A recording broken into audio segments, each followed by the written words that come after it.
আমাদের কাছে খুব আনন্দের ব্যাপার, সৌভাগ্যের ব্যাপার। আজকের এই অনুষ্ঠানের সভাপতিত্ব করছেন পদ্ম পূজা উদযাপন কমিটির সম্মানিত সভাপতি, সাধারণ সম্পাদক, পূজা উদযাপন কমিটির নেতৃবৃন্দ, সুধী মণ্ডলী, আইন শৃঙ্খলা দায়িত্ব নিয়োজিত সদস্যবৃন্দ, যাদের জন্য এই উৎসব আমার হৃদয়ের সাথে সম্পৃক্ত হিন্দু সম্প্রদায়ের ভাই ও বোনেরা, সবার প্রতি আমার আন্তরিক শুভেচ্ছা, ভালোবাসা এবং অনেক অনেক অভিনন্দন।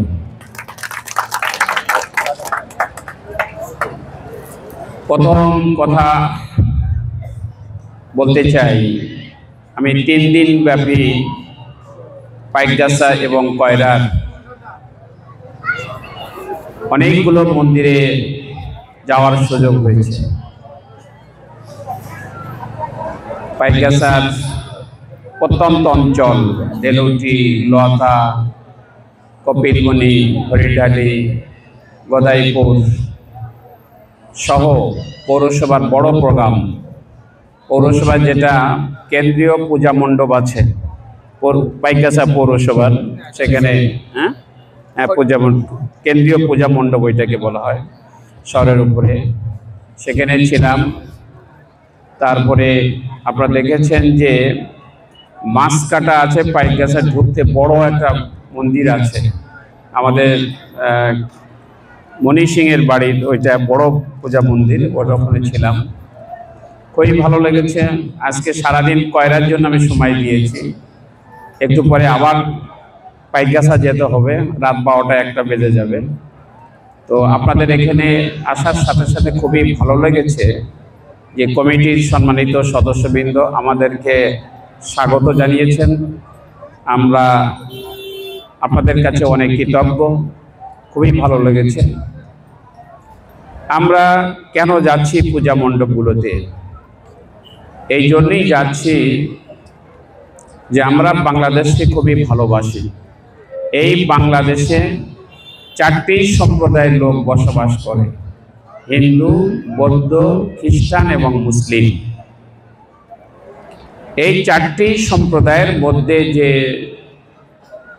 হৃদয়ের যে বন্ধন আছে, যে ভালোবাসা আছে, যে ভ্রাতৃত্ব বোধ আছে, আমরা এদেশের এক নাগরিক। যার যার জায়গা থেকে আমরা সবার জন্য এইটুকু কামনা করি যে সকল ধর্মের লোক স্বাধীনভাবে, স্বাচ্ছন্দ্যভাবে যেন তার ধর্মীয় উৎসব পালন করতে পারে, সেইটুকু সরজমিনে দেখার জন্য এখানে আসা।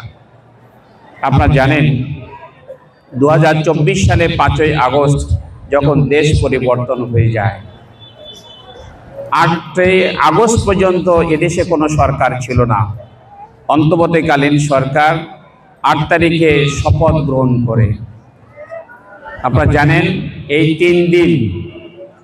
3 দিন আমাদের নেতা ডাক্তার শফিকুর রহমান সাহেব বলেছিলেন বাংলাদেশের 18 কোটি মানুষের, বিশেষ করে অমুসলিমদের জান মাল এবং তাদের পূজা মন্দির উপাসনাগুলোতে হেফাজত করতে হবে, সংরক্ষণ করতে হবে, কোনো রকমেই যেন কোনো দুষ্কৃতী হামলা করতে না পারে। আমরা রাত্রে জাগরণ করেছি, আমাদের ছাত্রদেরকে সর্বত্রই আমরা সেট করেছিলাম। আপনারা জানেন অত্যন্ত স্বাচ্ছন্দ্যভাবে আপনারা সেদিন আপনাদের উৎসব পালন করেছেন। তার ধারাবাহিকতায় আমরা পূর্ব থেকেই প্রস্তুতি গ্রহণ করেছি।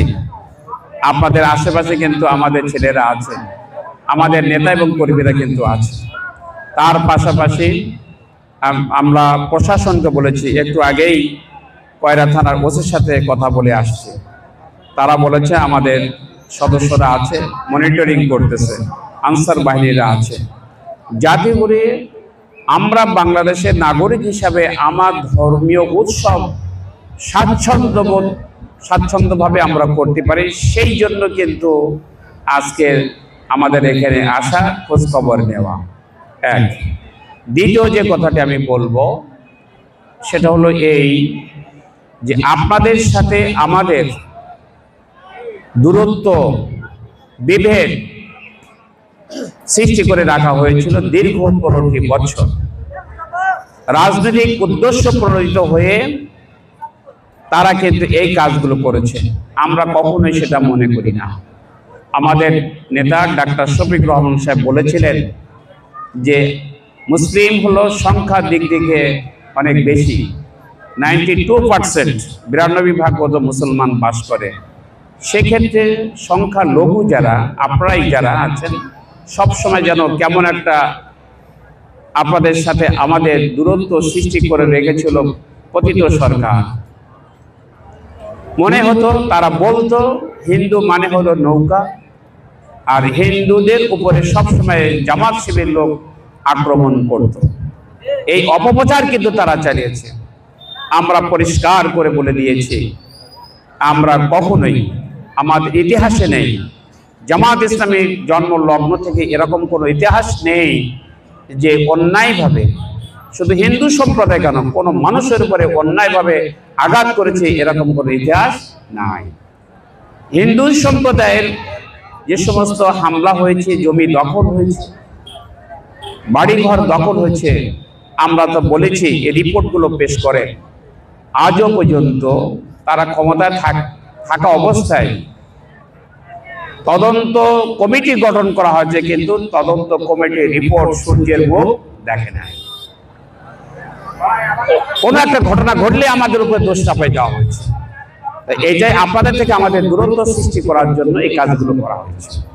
আমরা মনে করি সংখ্যা লঘু এবং সংখ্যা গরুর মাঝখানে যে দেওয়ালটা ছিল সেটা আমরা ভেঙে চুরমার করে দিয়ে আপনাদের সাথে বুকের সাথে বুক মিলিয়ে, হাতের সাথে হাত মিলিয়ে আমরা বাংলাদেশে চলতে চাই। সেই জন্য আপনাদের এখানে আসা। তৃতীয় যে বিষয়টি বলবো, যে যেহেতু আমাকে জামাত ইসলামী প্রার্থী করেছে, সেই প্রসঙ্গে একটু কথা বলেই আমি শেষ করব।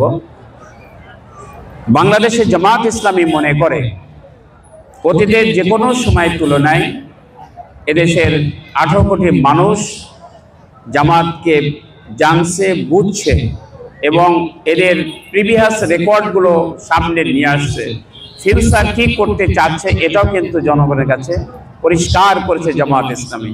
এই জন্য জামাত ইসলামীর দেখা যাচ্ছে জরিপে দেখা যাচ্ছে যে 40% মানুষ জামাত ইসলামীকে সমর্থন করে।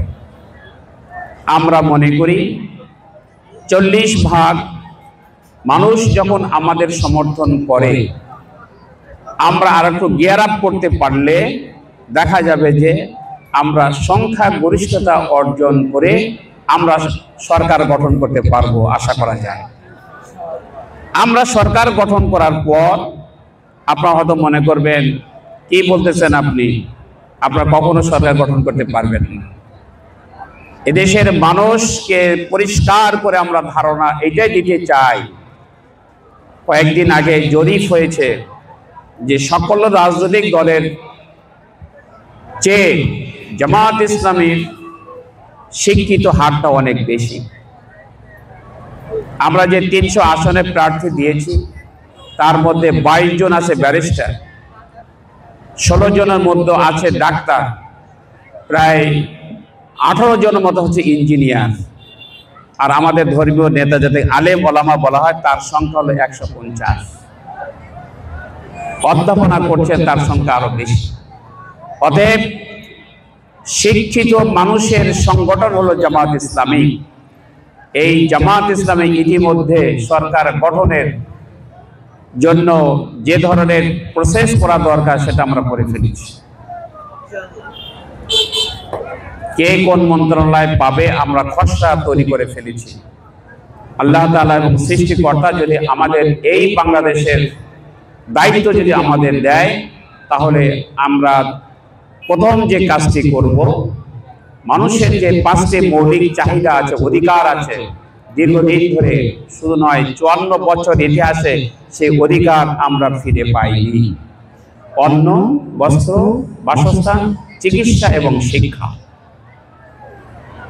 অন্যর কথা বলি যে এমন এক সময় ছিল ছোটবেলায় আমরা 10 টাকা চাউল কিনে খেয়েছি, সেই চাউলের দাম এখন কত? 60 টাকা 70 টাকা। প্রশ্ন করতে চাই, স্বাধীনতা উত্তরে যারা ক্ষমতায় ছিল কেন চাউলের দাম বেড়েছে? নিত্য প্রয়োজনীয় দ্রব্য মূল্যের দাম কেন বাড়ানো হয়েছে? একটি কারণ, রাষ্ট্রীয়ভাবে মদত জগিয়ে অসৎ ব্যবসায়ীদের দিয়ে সিন্ডিকেট তৈরি করে মাল গুদামজাত করে বাজারের সংকট দেখে জিনিসপত্রের দাম বাড়ানো হয়েছে। কি বলেন? ঠিক সবকিছু ভেঙে দেবো, এই সিন্ডিকেটকে ভেঙে চুরমার করে দেবো আমরা, কোনো অসাধু ব্যবসা করতে পারবে না। তাহলে দেখা যাবে বাজারের নিত্য প্রয়োজনীয় দ্রব্যমূল্য কমে আসবে। দেখেন, গতবারের আলুর দাম ছিল 60 টাকা 70 টাকা, এখন কিন্তু 20 টাকা ঠিকই আছে। সরকার সেনাবাহিনীর দায়িত্ব দিয়েছে যত গোডাউনে মাল রেখেই বাজার দামটা বাড়ানো এরা যেন করতে না পারে। একটা সফল হয়েছে সরকার, কিন্তু সয়াবিন তেল সহ অন্যগুলো কিন্তু সফল হতে পারেনি। সরিষা লাঠির ভিতরে যদি ভূত থাকে এটা ছড়ানো যায় না। 15 বছরের ইতিহাসে যারা সমাজে রন্ধ্রে রন্ধ্রে দর্শকদেরকে বসাইছে তারা কিন্তু এখন মেকানিজম করে এই কাজগুলো করছে। আমাদের বিশ্বাস, আমরা ক্ষমতায় গেলে সবকিছু দুর্বৃত্ত করে দিয়ে মানুষের জীবনযাত্রা যাতে স্বাভাবিক থাকে সে চেষ্টা আমরা করি। বস্ত্রের ব্যাপারে করি, আমরা যারা পুরুষ মানুষ, আমরা ছোটবেলায় অনেক আগেই 50 টাকা 100 টাকার মধ্যে আমরা লুঙ্গি পরতাম। সেই লুঙ্গির দাম এখন হয়েছে 400 টাকা। কেন হবে? আমার মা বোনেরা শাড়ি কাপড় পরতো 150 থেকে 200 টাকা, সেই শাড়ির দাম এখন 800-900 টাকা হয়ে গেছে। কি বলে? ঠিক না?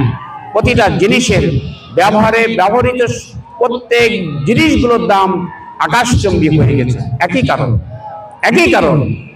এই জন্য আমরা অনেক দুর্ভোগে আছি, আমরা অনেক নির্যাতিতের মধ্যে আছি। আমরা ক্ষমতায় গেলে সব কিছুকে আমরা এমনভাবে দেখব যাতে করে কোনো রকমেই মানুষ তার নিজস্ব আয়ের কিনতে পারছে না এরকম যেন না হয়, ক্রয় ক্ষমতার মধ্যে নিয়ে আসার জন্য চেষ্টা করব। চিকিৎসা, আমাদের যিনি প্রধান ডাক্তার শফিকুর রহমান সাহেব, তিনি 2 মাস আগে হার্টের সমস্যা পড়লেন। তার পরিবারের পক্ষ থেকে বলা হয়েছে যে এই ওপেন হার্ট সার্জারি করতে গেলে সিঙ্গাপুরে তোমাকে যেতে হবে। আমাদের নেতা বলেছেন আমি সিঙ্গাপুরে যাব না।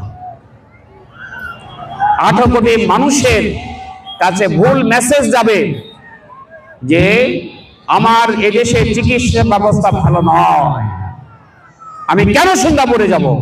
আমার দেশের চিকিৎসা ব্যবস্থা নিয়েই জনগণের কাছে প্রমাণ করতে চাই আমার দেশের চিকিৎসা ব্যবস্থা ভালো আছে। অনেক রাজনীতিবিদ আছেন, একটু সর্দি হলে থাইল্যান্ডে চলে যায়, আছে না? একটু নিউমোনিয়া হলে, আমার তো জানা আছে, কোনো একটা ভদ্রলোক নিউমোনিয়া হয়েছে, বলেছে আমি এয়ার অ্যাম্বুলেন্সে চলে যাচ্ছি থাইল্যান্ডে চিকিৎসা করাচ্ছি। কেন? আমার দেশের চিকিৎসা ব্যবস্থার এত সংকট রেখে, অব্যবস্থা রেখে, অবহেলিত করে রেখে আমাদের লোকদেরকে বিদেশে পাঠানো হয় কেন? আমি আমার নির্বাচনী ইশতেহারে বলে দিয়েছি, কয়রাতে 100 শয্যা বিশিষ্ট হাসপাতাল করা হবে যদি আমি নির্বাচিত হতে পারি। পাইকগাছাতেও 100 শয্যা বিশিষ্ট হাসপাতাল করা হবে। শুধু তাই নয়, আমি ইতিমধ্যে যোগাযোগ শুরু করেছি, আপনারা আমার জন্য দোয়া করবেন। প্রত্যেকটা ইউনিয়নে একটা করে ক্লিনিক আমি করব, যে ক্লিনিকে 14 জন স্টাফ থাকবে, তার মধ্যে 1 জন MBBS ডাক্তার থাকবে, 4 জন নার্স থাকবে, অন্যান্য স্টাফরা থাকবে, যাতে করে মানুষ কারণে যেভাবেই হোক না কেন অসুস্থ পড়লে চলে যায় খুলনাতে। এই খুলনায় আর যাওয়া লাগবে না, নিজ ইউনিয়নে সে চিকিৎসা করতে পারবে। বিশেষ করে মা বোনদের জন্য আমি বলি যে ডেলিভারি আজকে কোথায় সিজার করতে হচ্ছে, কিন্তু আমার যে 4টি সন্তান কিন্তু ঘরেই হয়েছে, কোনো সিজার করা লাগেনি। অতএব মায়েদের গর্ভধারণী মায়েকে 6 মাস আগের থেকে এমনভাবে নার্সিং করা হবে যাতে করে স্বাভাবিক ডেলিভারি হয়ে যায়। এটা মা এবং বোনদের জন্য খুব সুখের ব্যাপার, ভালো খবর। এইভাবে আমরা মানুষের চিকিৎসা সেবা দেওয়ার জন্য আমি পরিকল্পনা গ্রহণ করেছি। রাস্তাঘাট যে অবিরত অবস্থা আছে আপনারা দেখছেন, 18 মাইল থেকে শুরু করে কয়রা পর্যন্ত কয়েকদিন আগেই, প্রায় 15-20 দিন আগেই খানাখন্দক ছিল, গাড়ি উল্টে গেছে, মানুষ দুর্ভোগ পড়েছে। তা আমি আল্লাহ তাআলার ইচ্ছা, সৃষ্টিকর্তার ইচ্ছা, ঢাকায় যে মাঝার এন্টারপ্রাইজ যিনি মালিক তার সাথে দেখা, বসেন, একসাথে বসে চা খেলাম। তিনি বললেন বিগত সরকারের আমলে অনেক টাকা আমার আটকা পড়ে গেছে, আমি রাস্তাঘাট ভালোভাবে করতে পারছি না, হাজার হাজার কোটি টাকা আটকা পড়ে গেছে। আমি বললাম যে আপনার কথা শুনলাম, আমার কথা শুনবেন? বলছে হ্যাঁ শুনবো। আপনি কয়রা পাইকাসার এরিয়ার মধ্যে যে খানাখন্দক আছে এটা কি আপনি 1 সপ্তাহের মধ্যে সংস্কার করতে পারবেন? তো উনি বলেন যে হ্যাঁ পারবো, আপনি নিশ্চিত থাকেন, জনগণকে বলেন, আমি এটা করে দিতে পারবো। এখন ঠিক হয়ে গেছে না? রাস্তাটা কিন্তু সংস্কার করে প্লেন করে নিয়েছে। আমরা সবসময় চেষ্টা করি, সর্বদাই চেষ্টা করি, এমপি নির্বাচিত হওয়ার, নির্বাচনের পরে এমপি সেটা একটা পরের ব্যাপার, কিন্তু আমরা মানুষের সমস্যার সমাধানের জন্য সবসময় এগিয়ে থাকি, আমরা কাজ করে থাকি। আমার নির্বাচনী ইশতেহারে থাকবে যে কয়রাকে পৌরসভা মানে উন্নত করা। কয়রা পাইকাসা তো পৌরসভা আছে, কয়রাকে পৌরসভা মানে উন্নত করা। আর আল্লাহ তাআলা যদি বাঁচিয়ে রাখে, আমাদের দল যদি সরকারে থাকে, আর আমার নির্বাচনী ইশতেহারে থাকবে খুলনা থেকে কয়রা পর্যন্ত রেল লাইন চালু করা হবে, রেল লাইন চালু করা হবে। বেড়িবাঁধ নির্মাণ যেটা হচ্ছে, আমি আজকেরও সরেজমিনে দেখে আসছি, নির্মাণের কাজ চলছে, আমিও যোগাযোগ করছি।